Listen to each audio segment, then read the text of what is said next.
साथ your maths teacher. Let's solve problem and explore math concepts. आज हम पढ़ेंगे बेसिक कॉन्सेप्ट ऑफ एक्सरसाइज 1.3। अब हम यहाँ पे देखते हैं, यहाँ पे एक सिचुएशन आ जाती है, सही है, जिसके अंदर इस थिंग को हम इस पार्ट को हम बेस कहेंगे और इस पार्ट को हम एक्सपोनेंट या पावर भी कह सकते हैं। अब मैं आपको नीचे इसको इलेबोरेट करके दिखाता हूँ।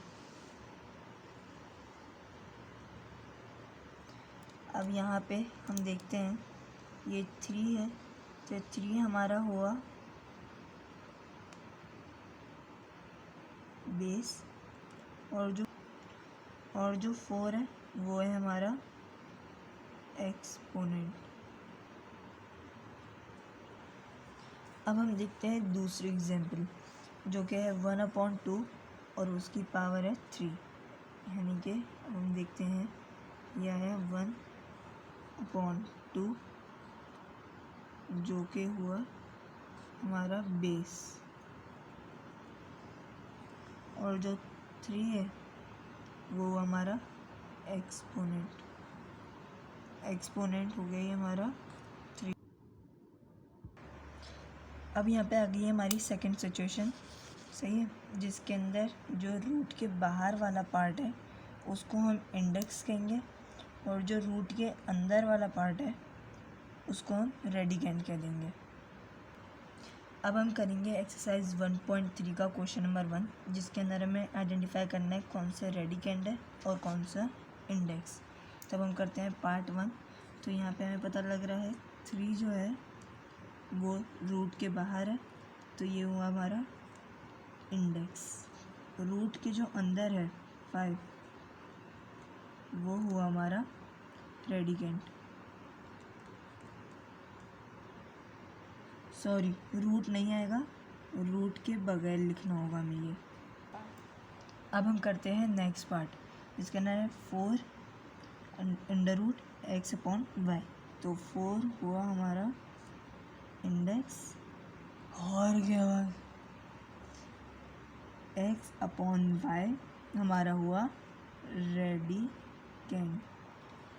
अब इस सिचुएशन के अंदर, इस क्वेश्चन के अंदर हमारा जो 5 है वो हमारा इंडेक्स है, और जो ये x², y, z हमारे वेरिएबल्स हैं वो हमारे रेडिकेंड हो गए। तो x² रेडी। हम स्टार्ट करेंगे एक्सरसाइज 1.3 का क्वेश्चन नंबर 2, जिसका ना हमें ट्रांसफॉर्म करना है क्वेश्चन को एक्सपोनेंशियल फॉर्म के अंदर। तब हम पहले पार्ट की तरफ जाते हैं, जो कि है √3/4। अब हम सबको पता है कि अंडर रूट जो है वो 2 हो जाता है, और यहाँ तो 2 से कैंसिल आउट हो जाता है और वो यहाँ पे ब्रैकेट के बाहर आ जाता है। तो हम उसको करते हैं सॉल्व। तो ये हो जाएगा हमारा 3/4, लेकिन जब यहाँ से 2 इस पॉइंट पर आएगा तो 1/2 हो जाएगा, ताकि वो उसको कैंसिल आउट कर सके।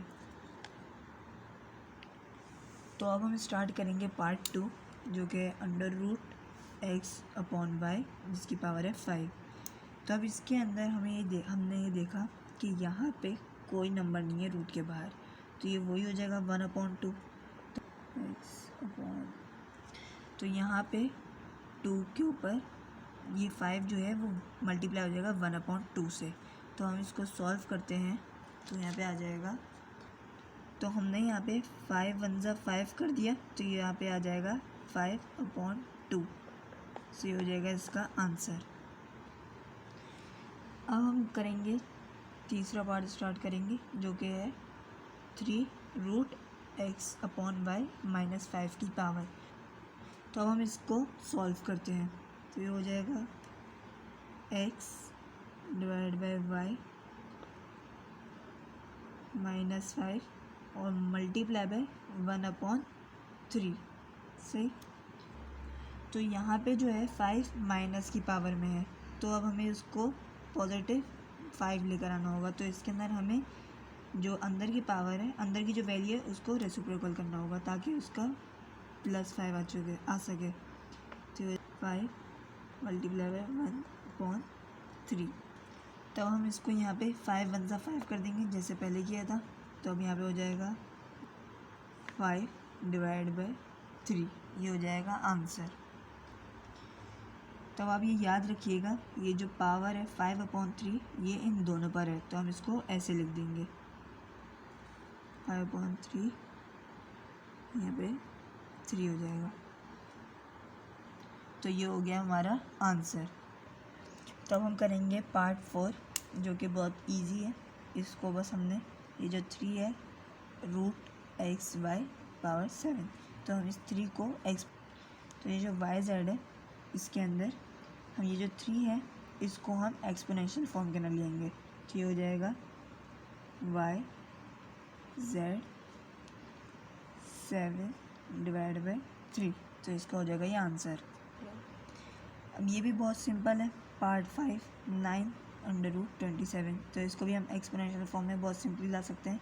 ये हो जाएगा 27 1/9, भाई इसका सिंपल सही आंसर है। तब हम करेंगे पार्ट 6 जो कि है 3√-64 स्क्वायर, तो हम इसको एक्सपोनेंशियल फॉर्म के अंदर करेंगे। तो ये हो जाएगा, ये आया हमारा -64 2 मल्टीप्लाई बाय 1/3, सही है। तो अब हम इसे 2 को मल्टीप्लाई बाय 1 कर देंगे, तो हमारा आंसर सिंपल हो जाएगा 64 2/3, ये हो गया हमारा आंसर। तो अब हम करेंगे पार्ट 7, सही है। तो अब हम इसको सिंप्लीफाई करेंगे। तो अब हम इस 3 को सिंपली यहाँ पे लेके चलेंगे और इसको एक्सपोनेंशियल फॉर्म के अंदर लेकर आ जाएंगे। तो ये हो जाएगा 1/2 3/n, तो ये उसकी हो गई एक्सपोनेंशियल फॉर्म सिंपली। तो हम करेंगे पार्ट 8 3√(x/5), तो हम इसको करते हैं एक्सपोनेंशियल फॉर्म के अंदर। तो ये हो जाएगा xy 5 मल्टीप्लाई बाय 1/3। तो अब हम इसे और करते, क्योंकि ये 5 जो है मल्टीप्लाई बाय 1 हो जाएगा, तो ये हो जाएगा, सॉरी ये आंसर जो है वो 3/5 के अंदर आएगा, ठीक। अब हम करेंगे पार्ट 9 जो कि थोड़ा टफ भी है और थोड़ा इम्पोर्टेंट भी है पेपर के लिहाज से, बोर्ड के पेपर के लिहाज से। तो अब हम इसको सॉल्व करेंगे। तो पहले हम ये जो बड़ा रूट है इसको हम पहले सॉल्व करेंगे। तो ये हो जाएगा 3 रूट और ये हो जाएगा 4/3 1/2, सही। 4/3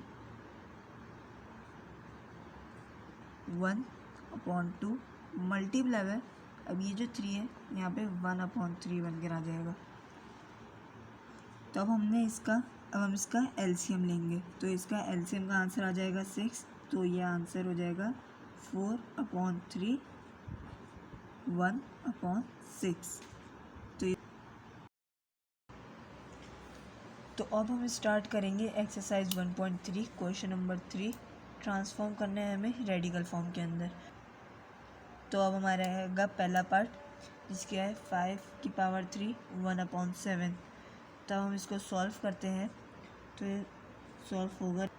तो अब ये जो 7 है ये रूट के इस तरफ आ जाएगा, ऐसे करके 3 ही रहेगी।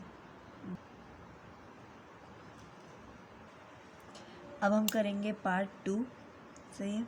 अब इसके अंदर हम 3 को रूट के उस तरफ ले जाएंगे, ऐसे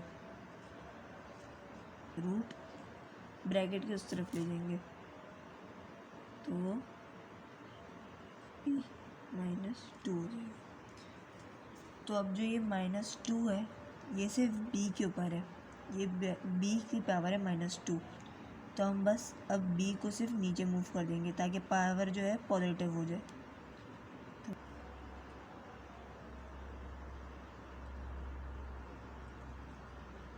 तो अब यहाँ पे हो गई। तो अब जब b नीचे मूव हुआ तो पावर पॉजिटिव हो गई, तो हम करेंगे पार्ट 3, जिसके अंदर अब हम 7 को इंडेक्स वाली पार्ट पे ले जाएंगे। तो ये हो जाएगा 5 डिवाइड बाई 7, यहाँ पे आ जाएगा 5। सही। तो हम यहाँ पे पावर्स को मल्टीप्लाई करा देंगे। तो ये हो जाएगा 7 5 मल्टीप्लाई बाई 5 15। तो ये हो जाएगा हमारा आंसर। तब हम करते हैं पार्ट 4, जो कि है ये। तो हम इसके अंदर माइनस पावर है, तो हम इसको रेसिप्रोकल कर देंगे वैल्यू को। तो ये हो जाएगा a अपॉन b। तो ये माइनस की साइन हट जाएगी। तो ये हो जाएगा m डिवाइड बाई 2। तो m डिवाइड बाई 2 है, तो अब हम 2 को इंडेक्स वाले पार्ट पे ले जाएंगे। तो ये हो जाएगा, ये यहाँ पे आ जाएगा a डिवाइड बाई b, और ये हो जाएगी m इसकी पावर। अब हम करेंगे पार्ट 5, जो दिखने में तो बहुत बड़ा है, आप लोग इसको देख के घबरा गए होंगे, लेकिन ये सिंपली हो जाएगा। लेकिन ये बहुत ज़्यादा सिंपल है। तो हम इसको करते हैं।